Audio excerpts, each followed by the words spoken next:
Our journey begins in the unlikeliest of places, 19th century St. Petersburg, at the entrance to St. Isaac's Cathedral. The city cold, the early morning mists dissipating with the approach of the sun, and our boots caked in mud. The year is 1860, and while St. Petersburg stands regal and proud, its inhabitants are nowhere to be found. It is quiet, too quiet.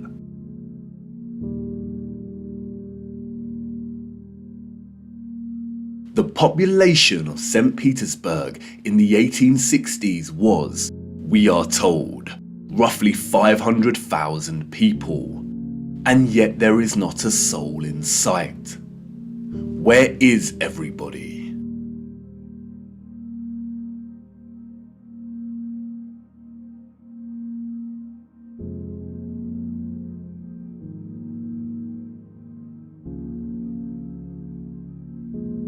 The long shadow of Alexander Column gives us a clue as to the time of the sun's journey above this region. Long shadows only occur during morning or evening. It must be morning, but it appears that no one has surfaced yet. If we travel 400 miles across to Moscow, we see the same thing. Empty, quiet streets. In 1860, Moscow shared a similar population with St. Petersburg, roughly 500,000 citizens. But again, where is everybody?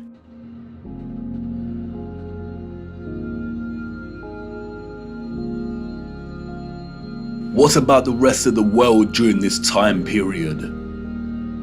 Edinburgh, Scotland, 1840s.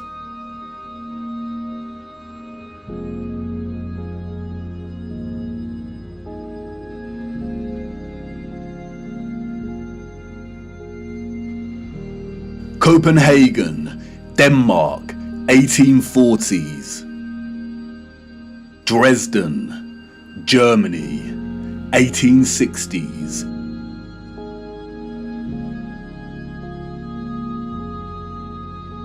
Rio in Brazil, 1860s.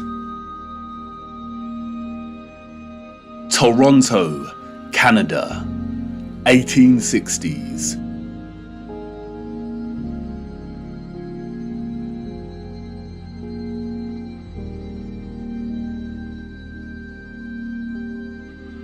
Athens in Greece, 1860s.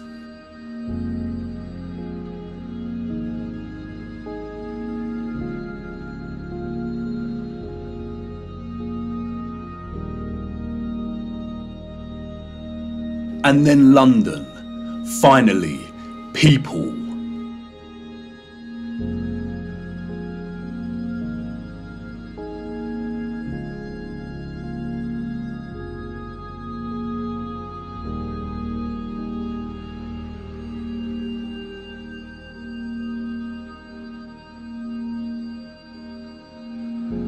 And what about Paris? People, life.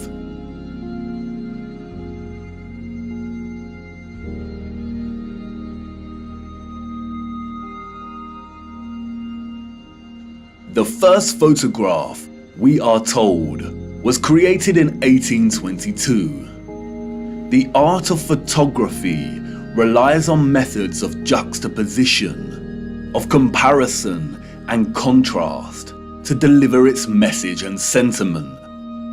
In these old photographs, we do not find the same deliberate techniques of juxtaposition that contemporary photographers craft into their art, but rather we find natural contrasts that are so important and central to navigating through our deceptive history. Contrast is a phenomenon, natural or artificial, in which meaning is generated and conveyed through the comparison of two opposing elements. When looking at 1860s Russia, there is an immediate contrast between the lack of population and the sheer size of these cities. Even in the 19th century, both Moscow and St. Petersburg are enormous. The infrastructure found in the photographs could hold a population well into the millions. Why are the cities so vast if the population was only 500,000 in each? Furthermore, the official narrative gives us a population that increases in a linear fashion from 1764.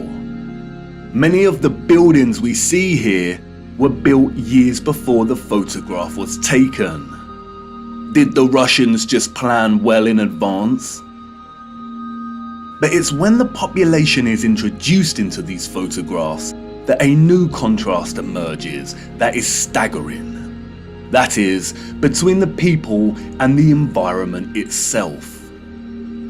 It may be the reduced population numbers, or it may be the monochromatic starkness of the black and white images, but they present to us something that we've lived amongst our entire lives and never paid any mind to. That is, the enormity and impossibility of the architecture.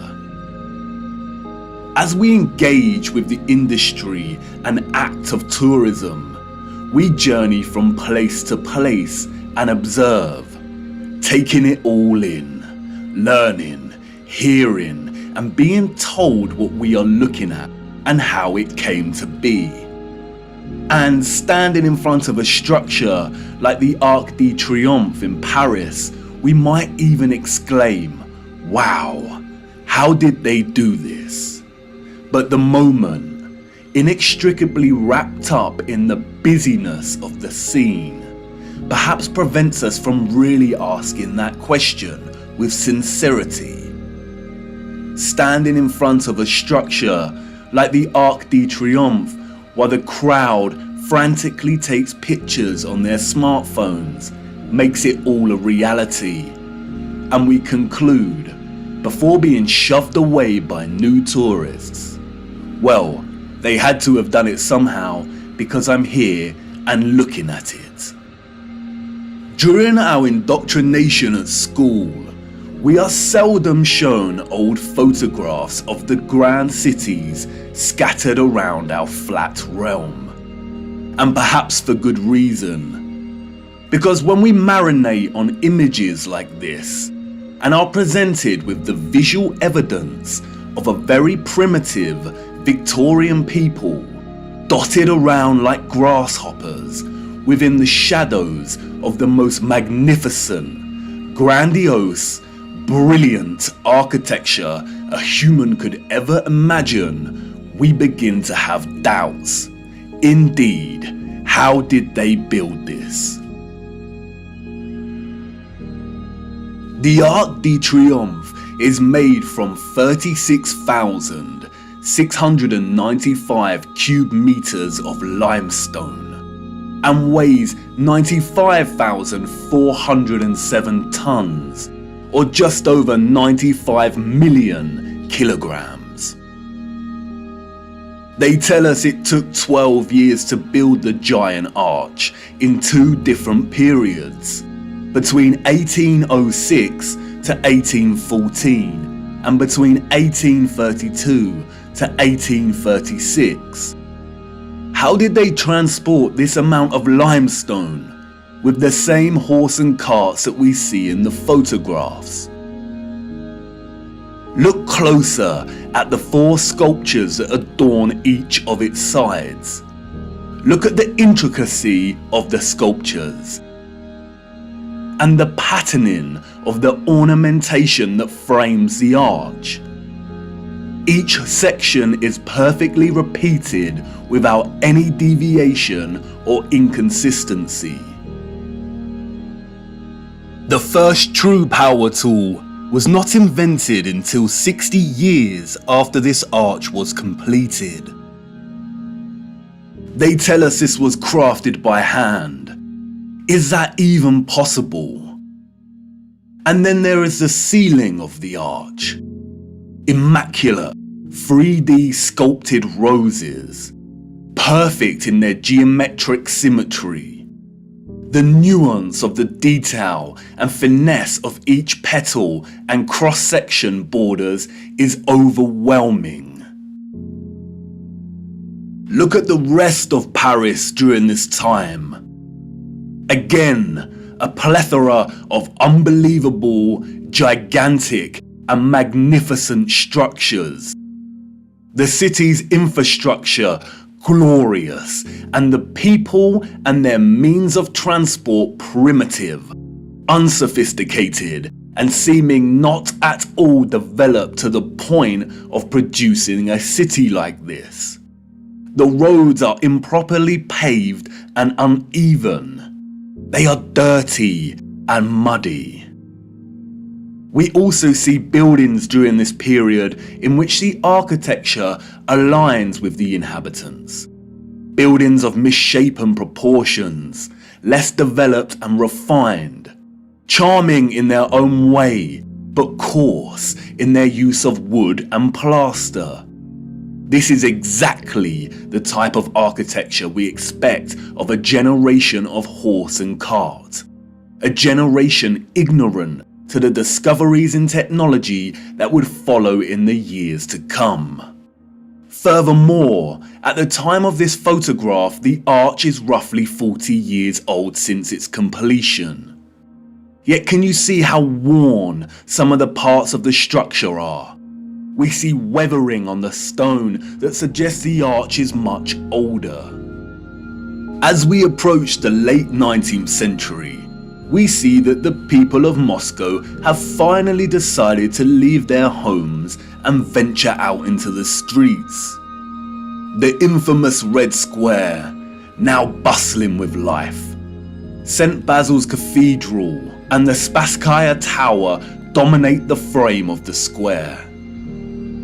The construction of St. Basil's Cathedral began in 1555 and was completed in 1561, a mere 6 years. It suffered a huge fire in 1737 and underwent restoration over a 20-year period. But look at it. What a structure. Almost unreal and like no other. It is composed of thousands of red bricks and tin sheet metal that has been shaped into the distinctive onion domes we see. Look closer at the intricacy of the domes. How did they bend metal to achieve such precision and perfection in the 18th century? And again, if they had the skills and dedication to build a wonder such as this, then why are the conditions of the road so poor and covered in mud?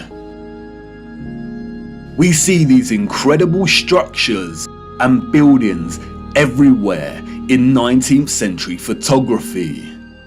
We have the wondrous Crystal Palace of London, a monstrous structure with the greatest area of glass ever seen in a building, and all constructed before England had automatic glass manufacturing.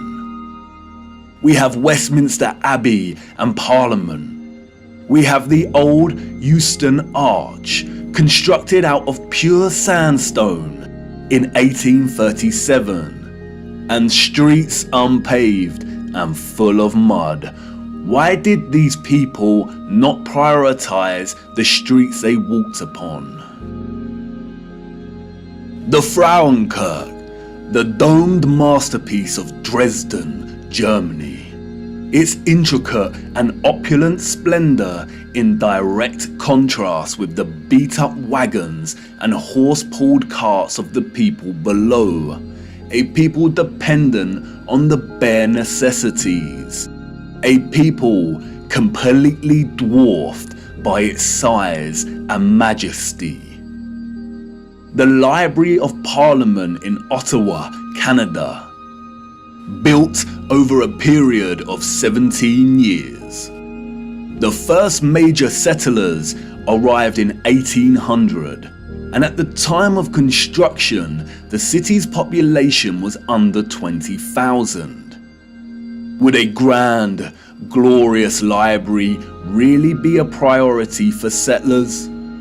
Why does the building look like it's been cropped out of Europe and pasted into Canada? Even at the turn of the century, 40 years before Bosch economized the power tool, we have the old Penn Station in New York. Look at the size of this. Completely mind-blowing proportions. As we can see here in the photograph, each octagonal, sculpted pattern on the arched dome ceiling is larger than one individual human. Look at the gigantic columns and detailed acanthus leaves decorating the tops of each pillar. They tell us this station took 6 years to build. 6 whole years. Yeah, right. Why are we so gullible? Even without access to modern power tools, printable construction pieces, and crane technology, we could not reproduce this today. And more importantly, we don't reproduce this type of architecture today. The official liars of our world have an umbrella term for this type of architecture that we see in North America. They call it historism. Historism is a term coined to describe a style of architecture that is revival in nature, or in other words, copies the style of another period in time. The grand arches and buildings with giant columns we see are built in the classical or Greco-Roman style, and the cathedrals are built in the Renaissance and Gothic styles of medieval Europe. Components of these particular styles of architecture feature large spires, arched windows, towers, turrets, domes, arcaded arches, sculptures, enormous doors, circular geometric windows, columns, clock faces, and bell towers. Traces of this impossible architecture are literally found everywhere, in every city and across our world today.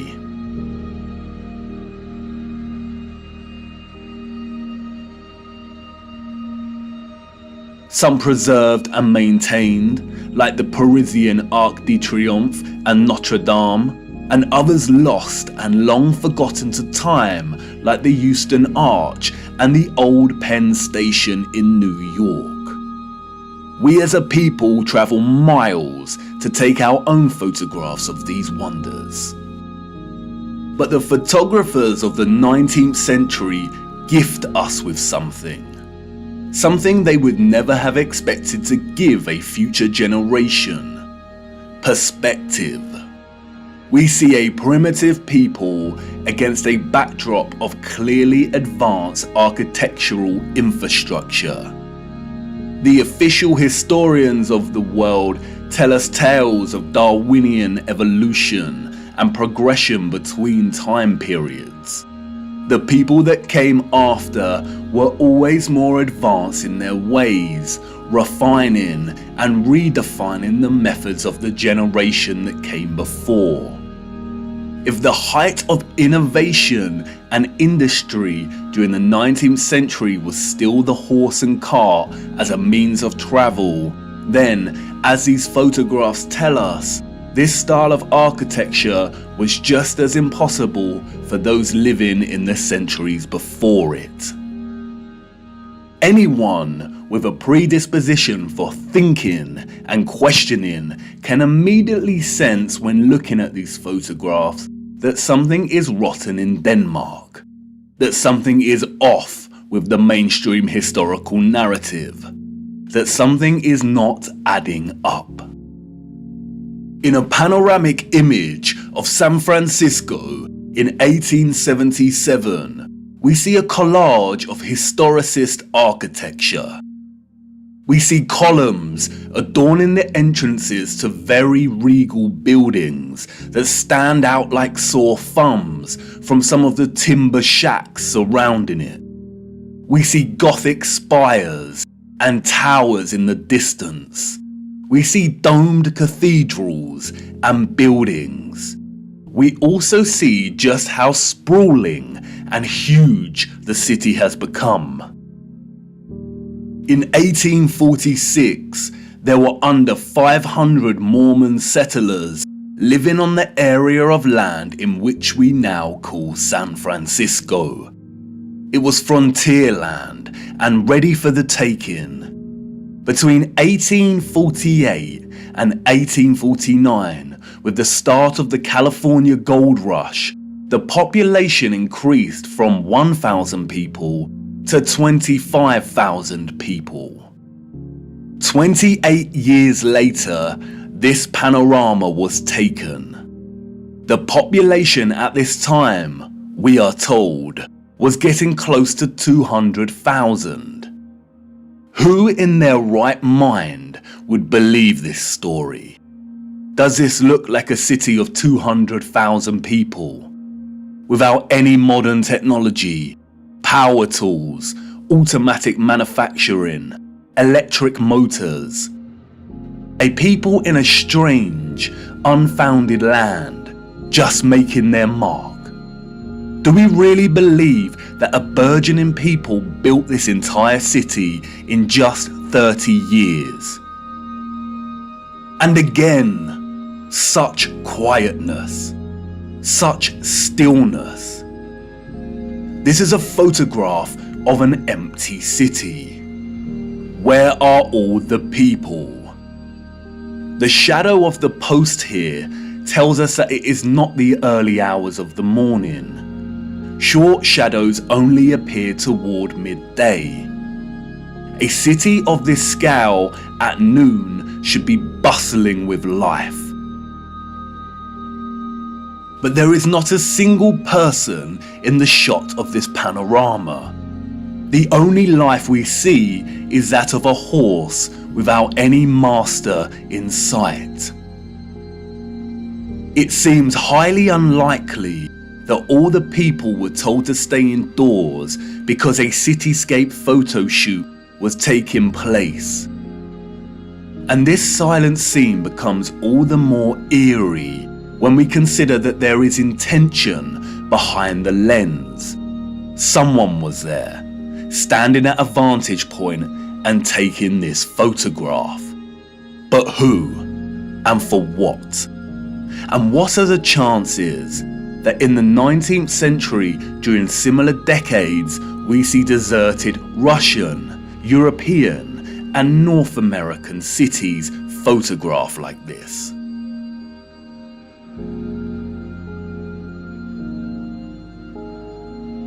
And then only a few years later, we find the same locations bustling with people. A people clearly incapable of building the architecture found in these cities. And what to do with these photographs?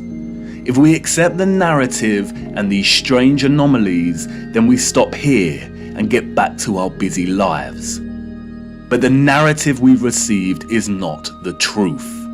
And we shouldn't accept any narrative, no matter how official and certified it is, unless it makes sense.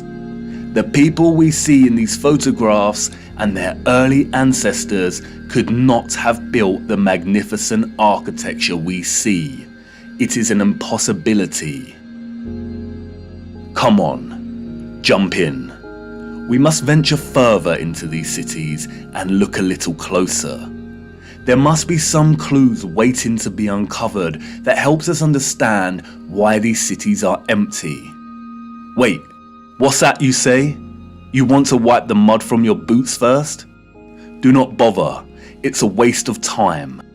Come on, jump in and let's go. For it is the mud that offers us some small clues as to what could have occurred During this time period,